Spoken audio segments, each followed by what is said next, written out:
So we're back in the corner with Zach, and today my guest is Aeon Jones from AVIA Media Group. Hello, thank you so much for having me. Thank you for being here in the corner with us today. Love being in the corner. You are, like I tell people, one of the best photographers in Las Vegas. Best listing photographers. But what does that mean? What is a listing photographer? Well, so first of all, thank you. I appreciate you always shouting us out. You do good work. Yeah, I appreciate that. So, we started 5 years ago, right before COVID, and then COVID was really good for our business. Right. And then for probably 2 years, maybe a year and a half, I was using the royal we, which was me in plural. But then a year and a half, I had to scale because I was in a full-time job that I wasn't able to be in town to service our clients, and I had to bring somebody on board. So then the royal we became a real we, and then we just kind of started growing from there. Now we are 4 people on the ground shooting, so it's not just me. And then we also have a full-time admin here, and then all of our overseas staff. So what it means for us is, for the first, I would say 4 years, we just celebrated 5 years at the end of July. Congratulations. Thank you so much. It's a nice milestone. That is 5 years, yeah. Yeah. You made it. I think 80% of businesses fail before the 5 year mark, and then 80% of those that make it to 5 don't make it to 10. So aside from financial goals, I'm looking at the 10-year goal as well. Yes. Like, there's little metrics I've learned about business that are, landmarks that I want to pass. Yeah. So the transition has been from just me starting out with a photography background, but not a real estate photography background, trying to get clients, to now one of the premier real estate media companies in town. The new transition I think I see us going to is less of a real estate media company, more to a realtor marketing firm. Yes. So that's the transition I see us moving to. True. But I knew from a business standpoint that I would have to be easy to work with, provide high quality images in a short period of time. So really good, cheap, fast pick 2. In real estate photography, you really do have to be all 3.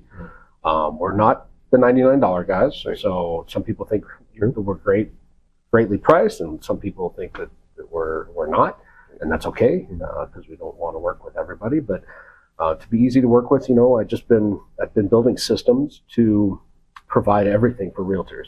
When I very first started, I'd take realtors out to coffee, and I'd ask them, what's the pebble in your shoe? What's the biggest pain point in your business? And 5 years ago, it's a different landscape than today, but 5 years ago, the answer I got almost universally was, well, the photographer doesn't do drone, the drone guy doesn't do video, the video guy doesn't do 360 tours or Matterport. So if I want to really market a home, I have to call 4 people, arrange 4 schedules, and pay for 4 people, yeah. And I was like, that sounds like 4 pains in the ass. Yes. So we're going to do it all. So now we do it all. So we do the photography. I won't hire a photographer if they don't have their FAA 107 certificate. So everyone's above board. Which means we can fly in 0 grid with enough advance notice, and also that extends a measure of protection to our clients, because it's an electromechanical device that's in the air. Right. You have to be licensed to fly it for commercial purposes. Right.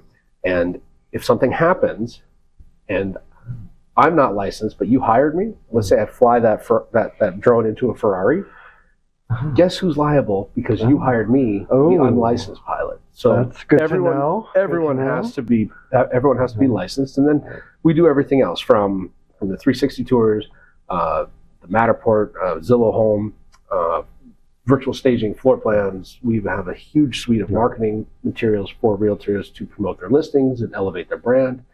And really, we've kind of, with the transition, come to the realization that we don't really care so much if the home sells, because every home will sell if it's priced correctly. Correct. Yes. But not every realtor will get another listing. That's right. So our metric of success is now that realtor gets another listing based on the media we've provided from past listings. That's really what we want. We want our realtors to get more listings. That's our ultimate goal. How many times have I said, it doesn't matter if it's a listing that's going to sell like tomorrow, you got to do the marketing, because that's your portfolio. That is exactly for life, and you provide an amazing portfolio and the analytics for those nerds out there like myself. You've got a good backside of analytical data, who's coming to see the flyers, who's coming to see the photos.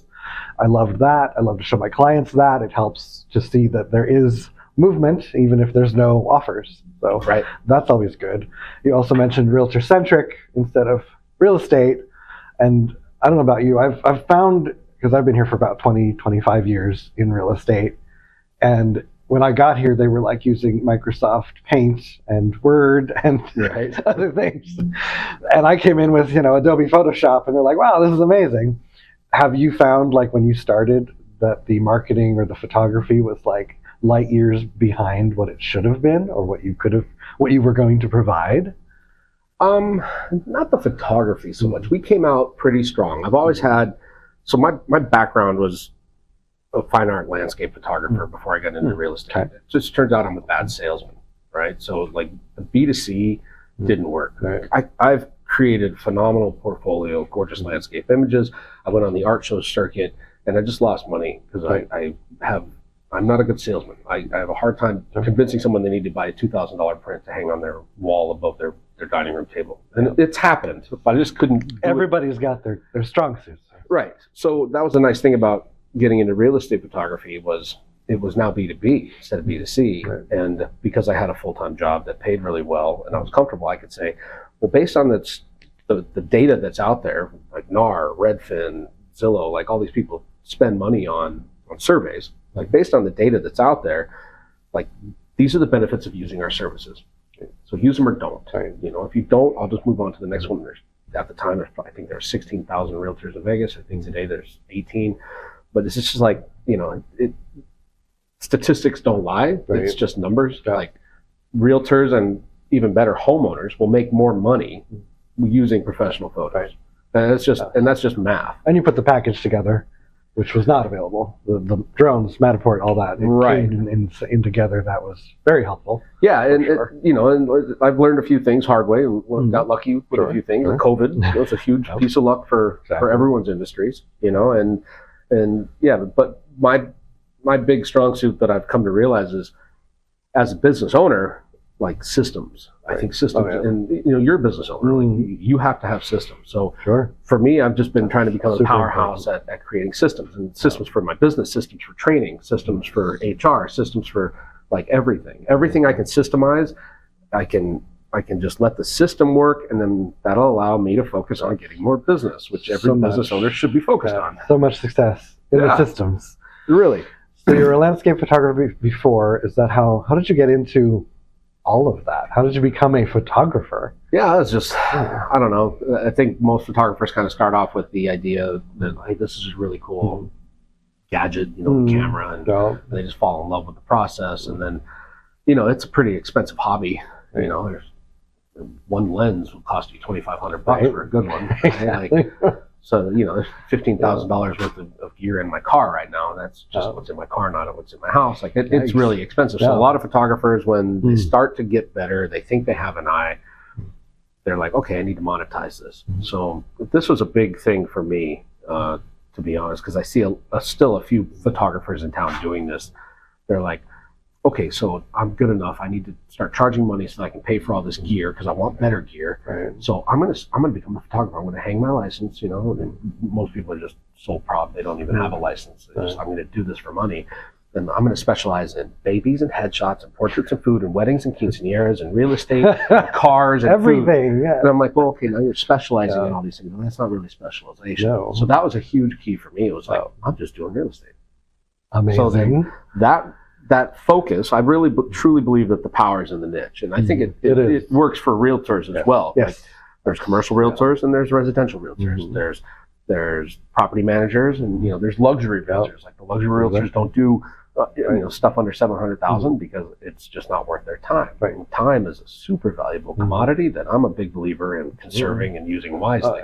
Systems. Yeah. So yeah, it was for me I just love photography and I just wanted to monetize it. And as over the last 5 years of success, finally, I had failed business after failed business. I was that guy. I'm going to do life photography. We're going to photograph pets and weddings and couples. And then I'm going to do, I tried product photography. Like I tried it all. I just wanted to monetize what I loved. I loved the camera. Yep. I wanted to monetize that. And it was just, I was a lousy salesman. And then with real estate, the B2B business model was really the right one for me.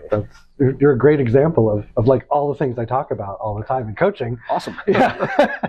Because we failed because we went after everything. Right. And same with real estate, same with you just want to make money doing what you think you love, but you don't know that you love a specific part of that. And then when you funnel it down, it gets better. What would you say is you prefer? You prefer what you do now over like babies and weddings and things? Oh, 100%. So what's your passion there? Because I love entrepreneurs with passion. Clearly you have it with this business. What is your passion as it connects with real estate photography? So it's a nice question. The biggest thing for me was, as I've matured as a business owner, and I think a lot of photographers and a lot of realtors don't really realize that they're no longer this person. They are a business. They are a business. It is your business. Yeah, it's true. I'm telling you. I think separating in your mind, like there's Aeon the person, Aeon the photographer, and there's Aeon the business owner. Or in my case, because we're an S corp, it's Aeon and AVIA Media Group. Right. Like there are two separate things, and even though there's overlap, there's still definitely separate, distinguishable things that are not individualized.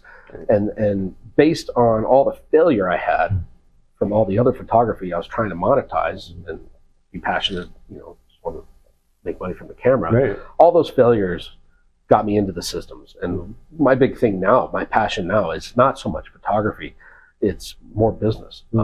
Creating a better business model for our clients, bringing more value. And really, lately, it's been the last maybe year and a half, it's been video. I really think we've stepped up our video game to a point where, I'm trying to be pretty humble. I think our video is better than anybody else in town at the moment. Yeah. With full awareness that could be passed Could anytime. change tomorrow. Yeah, absolutely. The next guy always comes along. Yeah. But it is, and you've made that niche, and you've already set that groundwork. So for a good and realtor-centric, going back to that word, I was trying to tell people years ago, because nationally when I'm coaching or when I'm at Inman or elsewhere, I saw these agents that were getting in front of the camera, in front of their listings, like the listing video included them, and we never did that here. I'm like, you've got to do that. And they were like, no, I don't want to do that. Nobody wants to get in front of the camera. And that's normal. Yeah. People don't like how they look. Never. People don't like how they sound. And because we're shocked at that. We have no idea how we look until we see ourselves and hear ourselves. It's true. But then now, here we are, and they're getting in front of the camera. Now they want to get in front of the camera. Yeah. It's now the cool thing to do. Well, any more social video is the new standard. Yeah. Let me make sure this is off. Social video is the new standard. It is not the outlier. It is not the additional thing. Like it is the it needs to be just a base thing. Like, okay, we have to do this, and even doing it on your own is better than not doing it at all. Absolutely. And the biggest hurdle any of us have with camera work is kind of the self-consciousness that you touched on, right? Like, I don't like how I look. I don't like how I sound. Right. I've never done this. But the problem is, you have to get over those early stages of stumbling blocks to get to the point where you are good. And some of our clients who are the best on video, it still takes sometimes 8 to 9 takes. Wow. Yeah. And it's like, okay, you don't always show the bloopers. Yeah. Right. But you show what's perfect first, and then a couple weeks later you drop the blooper reel. And I think I think bloopers are just as important as the finished product. The finished product shows that you care about the quality of what you're presenting. Yes. But then the bloopers show that you're human. You're a person. Yeah. How about that? Yeah. But people, they don't think that right away. They think they got to be perfect. But people want to see a real human walking through their house. There's just something about that connection, about seeing your agent introducing the home and walking through the home instead of just that standard. Oh, those are so boring. The music and the slow slides and all the things. Oh, that was great. we try to bring a very cinematic approach to our video, even to our reels. I've spent thousands of dollars on video courses, and I've distilled like what's the most essential components from that investment in education, and I pass it on to my team. So like I have total confidence in my team. Hey, you got to go out and create the cinematic thing of this luxury property, and it doesn't have to be me. That's systems, right? So that's the training, and that's bringing people on board and teaching them how to do what you need them to do. Business growth. Yeah. You have to outsource everything you possibly can in business, and even like insourcing it. When you just grow a team, you're just now insourcing. You're still outsourcing it from you. Right. And you also do packages like social media type things. Like or have you been filming realtors other places to do other marketing? Sort of. You were offering? I think. Are you talking about like the branding videos? Yeah. So we do offer branding videos. Realtors will call us because they want to farm like 89135, right? That's the ridges in Summerlin. Everyone wants to own 89135. Sure. But I have clients, like who also want to do like Little Korea. So I have a client, we just did Mountain's Edge and Little Korea. And basically it's just showing that realtor in that area, talking about the highlights of what living there can offer. And, like she's Korean American, and she's basically saying like, hey, this exists not on Spring Mountain, but down on South Rainbow. Like there's a little area of like Jollibee and a few other things that is Little Korea. So, and then there's a Korean church and blah, blah, blah. It's all right there that you can have without going to Spring Mountain, which is like, your Chinatown. But it's like it's just farming videos, showing yourself in that area, showing knowledge of that area, creating the opportunity for people to reach out to you and ask questions about living there. That's really what we're trying to do. Is we're trying to generate a catalyst for someone to reach out to the realtor to ask them questions and get them involved on the buy or sell side, because that person knows that area so well. Amazing. Have you always been in Vegas? No. Where are you from? So Northern Nevada. Oh. So I'm a Nevada native. I'm an Air Force veteran. Oh, thank you for your service. Yeah, absolutely. So yeah, I'm from the North Shore, Tahoe, on the Nevada side. Okay. I joined the Air Force out of high school. Lived overseas for a long, long time. My mom was active duty as well. Wow. All my stuff was in her garage while she was stationed in Nellis. I was like, okay, I've been living in a backpack for 10 years. Wow. Traveled all over the world. And I was like, I'm just kind of done. I need a house. I need a car payment, something. So I moved back here, Vegas. I was really into rock climbing at the time. Love rock climbing. Yeah, great climbing in Vegas. So I was like, well, there's plenty of climbing here. There's jobs here. All my stuff is in my mom's garage. Perfect. So almost 20 years ago, I've been here since. Amazing. And you just plugged in, and eventually, I don't know, you have good and great networking skills. Yeah, thanks. I am an only child. I got two stepsisters. Same. But, okay, so I think we know how to talk to people. Well, we're also Leos. Yeah, that's true. That helps too. But I think being an only child makes us naturally gregarious. Yes. And I mean, you're forced to get used to meeting people. True. So I have a sincere interest in people. Yes. Like when I go to a networking event, I used to be the guy that was like, here's my card, here's my card, here's my card. And anymore, just from learning and being in places where the message has been sent to me enough times where I've gestated it and I understand it now. It's make one good connection at an event, and that will pay for the event, because no one's going to call you because you gave me your card. You've got to have that connection. That's my nightmare, is when someone comes over and says, I have to give these away by the time I go. I've got 50 of them. Here, take one. They don't even introduce themselves. Right. It's just, I have to get rid of these. Yeah, I've had it happen to me too, and it's kind of a put off. It's like here's my card if you need such and such a service. Like, who are you? Throw that away. Yes, you get in there, you talk to people. The outreach, I mean, that's how we met, was your coffee. Yeah, I invited you to coffee. My stumbling, all the things, you asked me all the questions, exactly. That's something that people need more of, I think. But also something, just like getting in front of the camera, really hard to do. It is, yeah. But for me, like I should do it more still. But our outreach is just a little bit different as we've grown. But it's I'll take newer clients, like, hey, let's go to lunch. We'll talk about something. Like we had a client just come on board with really bad homeowner experience, and it's like, hey, let's go follow up with lunch and find out. Like, let's distill this, break this down, make sure that you and I are on the same page so that we can work together again in the future. Because I recognize that we're not going to be the right fit for everybody. Yeah. But if it's nobody's fault and something goes wrong, you just got to make sure everyone's on the same page. Exactly. And that's the biggest problem with business owners. You're going to know this as well. Yeah.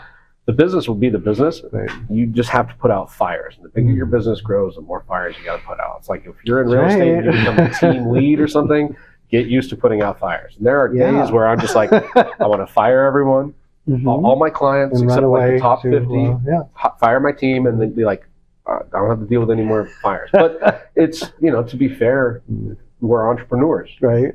And that's not for everybody. No, that is not for everybody. We find that a lot. You have to have that mentality to just like, okay, just get through this because tomorrow won't be as bad. Exactly. And it's kind of, when you put the fires out, then at the end of the day, then you're like, oh, I got this. And usually once I win, I'm like, oh, I do love this. I love doing this. I love doing that. I can do it. But yeah, in the midst of it, no. No, the stress is horrible. Yes. And I've, through our knowing each other, I've put you in many different places. You put me in many different places. You're a sponsor this year of the Alliance 2024. I'm the president this year, so I've got to see you in action out there at our networking events.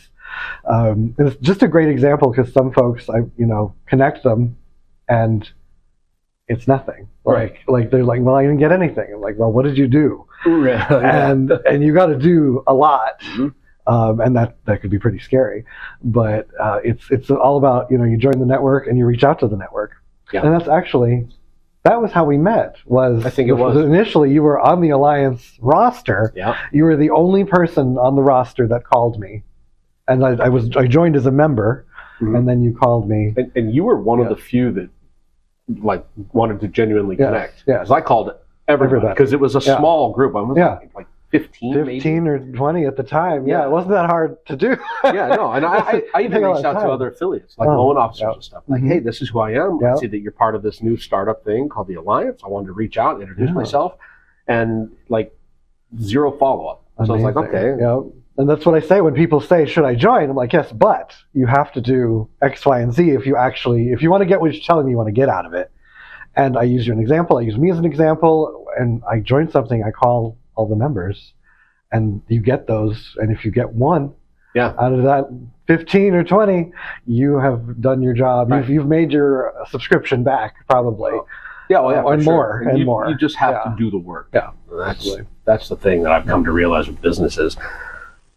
Getting paid is nice, it's necessary. Yes. But actual doing the work, that's the actual reward. Yeah. So that's what I found. If you can do work that you enjoy, that's the biggest payoff ever. So for me, being the business owner right now, it's not, I don't really enjoy shooting houses anymore. Maybe, $5+ million. Those are kind of fun. They're fun. But really, I don't enjoy it. I actually really enjoy growing the team and seeing the success of our clients. We just shot not a super expensive place, $1.2 million for Sotheby's client, and they were under contract in 3 days for $55,000 over. Those success stories. And the best clients we have are the ones who are the most grateful. Oh my God, thank you so much. We couldn't have done this without you. It's well, it sold pretty fast. You might have been able to actually, but now you have a portfolio going forward to your next listing appointment so that we can do it again. Right. And I think that's really the key metric is like what you said, you're building a portfolio at the same time we are. Yep.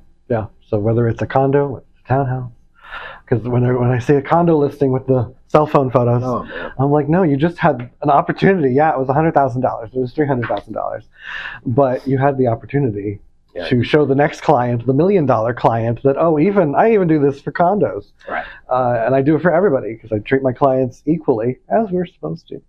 Right. The consistency, the structure, the systems, and you're involved in many different organizations. Yeah, many, yes. Not that many. Yeah, not that many. Okay. Because I see you all, like myself, he's everywhere. So I'm unafraid to throw money against the wall to see where it sticks. Right, throw the spaghetti on the wall, see what sticks. And I've joined a lot of organizations just to see if the payoff would be there. Yep. And unfortunately, most often it wasn't. Right. I joined the WCR, and that didn't pay off. And I was the only photographer member in there. Yep.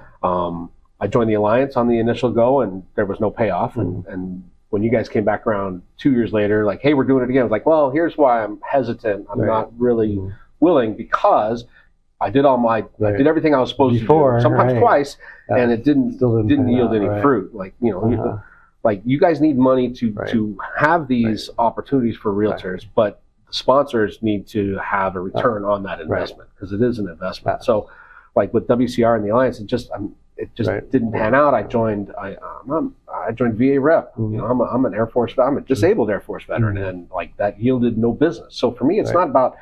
I want to support. Sure, but you can't support anything unless it gives back. It has to generate a return. Absolutely. So for me, it was like, okay, well, I'll stay with the organizations that generate returns, and so AVIA Media Group is the only LVR affiliate member.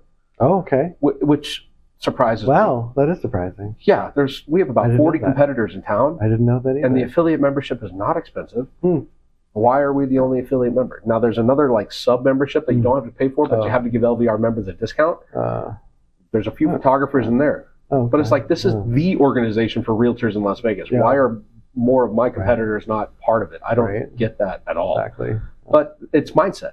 Like people are just focused on their little thing, or I'm maybe just focused on a bigger donut. Yeah, and I'll even ask this on camera. Did you get a return on your investment from your sponsorship of the Alliance? I think so far, probably about even right now. Good.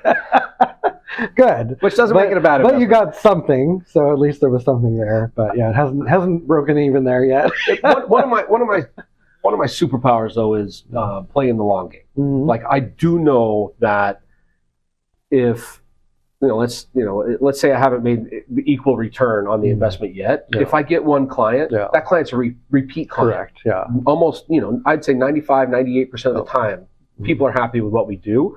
So we'll get future business. And that's that, it's a marathon, not a sprint. So I'm not thinking here, I'm thinking here. Awesome. And I do know that the returns will pay off. But there has to be an initial. Like, I can't just throw money and be places that don't ever do anything. Right. Yeah, you have to see it growing. Exactly. And going. It has to be a little bit. But because I can see the long game, the end goal, that's awesome. That keeps me in and keeps me trying different things. Like coming back and like you and Mark said, okay, we're going to do things a little differently this time. Like, okay, well, I'll give it another shot, because I'm not afraid to invest money in my business. Awesome. Well, I'm glad to hear that. Oh, I'm glad to be back in it. We'd love to have you back there. Absolutely. And you just were at Inman too, so that was another amazing networking event. Yeah, Inman was really good. I gave you lots of people. And you just get in front of everybody. I love it. It was a phenomenal. I even did Luxury Day on the Monday. That, I think that one day was paid for Inman. Amazing. It was really phenomenal. I've already signed up for San Diego. Awesome. Going. I might have gotten a video client from Park City, like one of the top Park City realtors. She was at Inman speaking on some of the panels, and she and I and a couple other people went and had dinner and cocktails after, and we started talking, and I showed her some of my work, and she was on a panel with one of my local luxury clients that she was like, oh my God, so-and-so, you work with her, that's your work. Okay, we got to get you up to Park City because I have this listing, blah, blah, blah. And they're like, I'll come to Park City. I love Park City. Great mountain biking, good skiing. Exactly. Like, I'll go up there. It's going to cost you. But, if I'm creating something here on like the video level that she can't find in Park City, then we'll travel for that, of course. But it's those opportunities that were really eye-opening to me by attending Inman. And I really didn't initially have any intention to go until a guy who's basically me up near Toronto, he and I have met at the PMRE, which is a photography and media for real estate convention. It happens here in Vegas every November. He's like, hey, are you going to Inman? And I was like, no, that's a realtor thing. I'm not a realtor. Why would I go? And man, he said something that just flipped my script. He said, well, as the CEO of my company, I need to, in order to better serve my clients, I need to be in the rooms and hearing the message that they are. And I said, okay, I'm in. And that's when I think I reached out to you with the ambassador code and signed up. Amazing. The luxury day was so good. I mean, the other 3 days were great as well. And I'm really looking forward to San Diego because I don't need a big excuse to get out of Vegas in summer. Me neither. I don't have a pool. They were so sad to tell me that they're moving to San Diego. I'm like, no, let's go. Let's go. Let's go. I get it. Yeah. And it just shows Also, I should mention you have to be authentic when you're networking. You can't just show up and do the things you think you should do. You've got to really, like on camera, you got to have your bloopers in person, in front of people. Yeah, it's okay. Show them that you're human and connect with them. And that's what we call it, Im and Connect, is it's connecting with people. Mm-hmm. But connection is so important across the board for everything. Absolutely. And I'd like to, if I can share a story from please. Inman. Oh, yeah. I was watching one of the last day panels. I turned around because I was looking for my photographer buddy. Mm-hmm. And I saw a guy who's a local realtor. And he's not a client, but we had a connection at like an EXP event. Mm-hmm. I was like, hey, Steve, good to see you. Oh, Aeon, hi, blah, blah. Right. And after the panel, we went to the common area where they're having the food, right. And we just walked up to this round table. There's a couple of other people there, mm-hmm. and we started talking to them. And Steve was talking to this young lady who is a San Francisco agent, mm-hmm. Bay Area, okay. and at the end of 45 minutes of conversation, he's like, hey, I'm gonna give you my card. Let me take yours. I'm going to reach out to you. I'd like to establish a referral relationship with someone in your area. You can. I know people are moving here. Yeah. We sometimes have people moving there, and he built that initial relationship with her right there at the table. I was like, that's exactly what that event's for. Exactly. Yep. And you've met them. You know them, and people that invest in their business at this level, you usually can trust them that they're going to be a level of professionalism that you yourself are conveying. Yeah, no one usually comes to these things and they're just doing it half-ass. No, a lot of people won't invest in their business. The people that do are the ones who take it seriously. Right. Everyone who's paid thousands of dollars to be there takes it seriously. Absolutely. Well, that's amazing. You're amazing. Thank you. Thank you so much. Likewise. I appreciate you taking the time out and being in the corner with us today. Love being in the corner. Until next time, this has been In the Corner with Zach. Stay tuned for the next one. Find out who's in the corner next. Bye. Bye.